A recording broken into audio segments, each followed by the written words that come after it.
రైతాంగాలకు సంబంధించిన కూడా కొన్ని అంశాలు అన్నప్పుడు చూడడానికి కూడా నిషేధం, వినడానికి కూడా తెలియని పరిస్థితి. ఒక 2-3 అంశాలు సార్. ఇది ఒక మానస పుత్రిక గత ప్రభుత్వంది.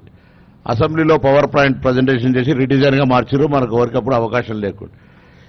దీని ద్వారా అసలు ఎంత నీటిని లిఫ్ట్ చేసిండ్రు ప్రాజెక్టు పూర్తయిన దశలల్లా, ఎంత నీటిని రైతాంగానికి ఇచ్చిండ్రు, మళ్ళీ ఎంత నీటిని మళ్ళీ కిందికి వదిలిపెట్టాల్సి వచ్చింది, కరెంటు బిల్లు ఎంత వచ్చింది, ఎంత ఏరియా పారకం పెరిగింది.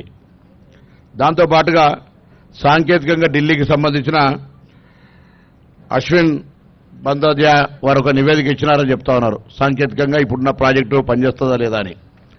పోలీస్ కుట్ర కేసులో స్పష్టంగా వాళ్ళు చెప్తా ఉన్నారు, దానికి సంబంధించిన బాంబు అటువంటి అవకాశమే లేదనేటువంటి నివేదిక ఎఫ్ఐఆర్ లోపల ఇచ్చినటువంటిది తప్పు. ఆ రోజు దృష్టి మరల్చడానికి ఆనాడు ప్రభుత్వం ఒక పిటిషన్ ఇప్పించింది. దాని తర్వాత ఎఫ్ఐఆర్ చేశారు, జాగిలాలను పంపారు. దాని తర్వాత ఫోరెన్సిక్ నిపుణులు తీసుకున్నారు, అన్ని రిపోర్ట్లు మొత్తం ఎవ్రీథింగ్ తీసుకొని ఇందులో అటువంటి కుట్రకోణం లేదు, బాంబులు పెట్టే పరిస్థితి లేదు, 10 టీఎంసీల నిల్లుండగల బాంబులు పెట్టేటువంటి ప్రతిభావంతులు ఈ దేశంలో లేరనేది స్పష్టం చేశారు.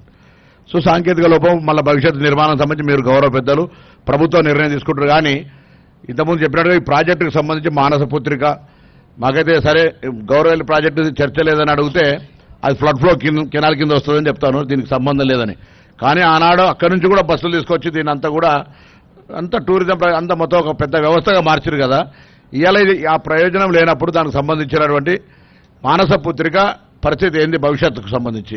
ఇన్ని వందల కోట్ల రూపాయలు, లక్షల కోట్ల రూపాయలు ఖర్చు అయ్యేటువంటి పరిస్థితి, మన లక్షల కోట్ల అవన్నీ జరిగిందంటలేం.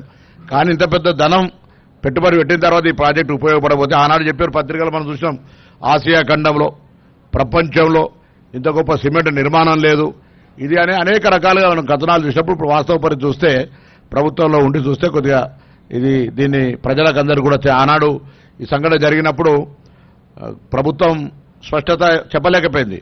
మనం గౌరవ మీరంతా కూడా మంత్రిగా, సంబంధిత శాఖ మంత్రిగా మీరు ఈరోజు ఒక పెద్ద కార్యక్రమం తీసుకొని వచ్చినారు. ఈ జిల్లా వాళ్ళంగా మేము కూడా భాగస్వాములే, మీరంతా కూడా ఒక నివేదిక, వాస్తవ నివేదిక తయారు చేసి గౌరవ ముఖ్యమంత్రి గారు కానీ ప్రభుత్వానికి ఇచ్చి దాని మీద ఎటువంటి భవిష్యత్ చర్య రైతాంగానికి ఏ విధంగా సరే గత ప్రభుత్వం తప్పు, గత ప్రభుత్వం సంబంధించిన జరిగినటువంటి వాస్తవాలు ప్రజలకు చెప్పడంతో పాటుగా భవిష్యత్తులో రైతాంగానికి మనం తీసుకునేటువంటి ఒక పాజిటివ్ అంశాలను కూడా దీనికి సంబంధించినటువంటి వాస్తవాలను చెప్పడంతో కార్యాచరణ తీసుకునేటువంటి జరగాలని నేను సందర్భంగా ఒక రైతాంగ పక్షాన్ని కూడా ఇంకొక చిన్న అంశం